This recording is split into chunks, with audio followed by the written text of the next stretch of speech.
याच्यासाठी आपण जर सातत्याने असा काही प्रयत्न करू शकलो आणि मग आपल्या परिवाराच्या लोकांमध्ये सातत्याने राहू शकलो, कारण आपल्या डोक्यांमध्ये जे विचार आहेत ते आपण कोणाला बोलून दाखवू शकत नाही आहे, बोलून दाखवत नाही आहे, किंबहुना याची कधी उजळणी होत नाही, म्हणून रियाज करणं असा एक भाग असतो. म्हणजे मला तबला वाजवायची हौस आहे, पण मी तबल्याजवळ कधी जात नाही आहे. मनातल्या मनात माझं गुणगुणणं चालू आहे, मनातल्या मनात माझी थाप चालू आहे, आणि मग माझा जर रियाज होत नाही आहे तर मी पॉवरफुल होणार नाही आहे. म्हणून खरं तर जसा संगीतकार गायक रोजच्या रोज रियाज करतो एखाद्या बाबीचा, तसं मला या विचारांचा सुद्धा रोजच्या रोज रियाज करता येऊ शकेल का, याच्यासाठी आपल्याला विचार करायला हवा.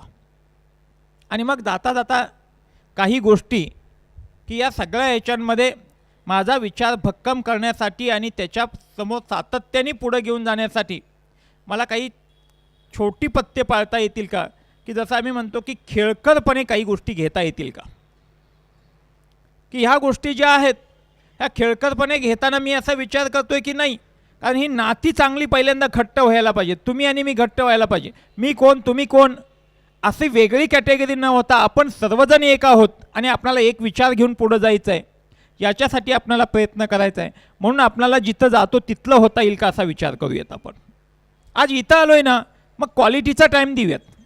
एक दिवस मी काढला आहे ना, तर मला हा दिवस परिपूर्ण वापरता यायला पाहिजे आणि मग मला 100% इथं इन्व्हॉल्व होता यायला पाहिजे. घरी गेल्यानंतर काय, म्हणजे खूपदा कार्यकर्त्यांच्यामध्ये जी सांसारिक कार्यकर्ते आहेत त्यांच्यामधल्या खूप अडचणी वेगळ्या आहेत.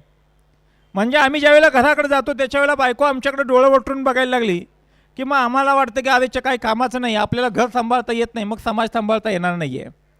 म्हणून मग आम्ही घरी गेल्यानंतर घरचं होता यायला पाहिजे आणि आम्हाला या असणाऱ्या क्षेत्रांमध्ये कार्य करण्यासाठी आल्यानंतर आम्हाला इथला 100% होता यायला पाहिजे.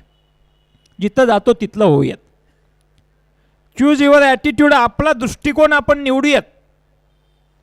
का तर माऊलीने चांगलं सांगितलं की हे दृष्टिकोन आपला जोपर्यंत पक्का होणार नाही आहे तोपर्यंत आपण इतरांच्या दृष्टिकोनाचा विचार करू शकत नाही आहे. म्हणून आपला दृष्टिकोन जो आहे तो केवळ सकारात्मक न ठेवता तो विधायक पण करण्याचा प्रयत्न करूयात. आपल्या समस्या आपल्याला सोडवता यायच्या आहेत, तशा दुसऱ्याच्या समस्या आपल्याला कशा सोडवता येऊ शकतील याचा सातत्याने विचार करूयात.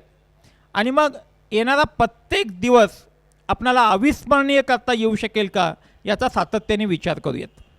आजचा दिवस आहे, मी इथं उभं राहिल्यानंतर मी खरं तर आज तुमच्याकडं बरोबर तुमच्यासारखा कार्यकर्ता होण्याचा प्रयत्न करतो आहे. मी कार्यकर्ता नाही आहे, मला तुमच्यासारखे काही गुण माझ्यांमध्ये अवगत करता येतील का याचा मी प्रयत्न करतो आहे. आणि म्हणून खरं तर खाली बसून ऐकण्याचा आणि शिकण्याचा विचार घेऊन मी इथंपर्यंत स्वामीजींबरोबर आलो.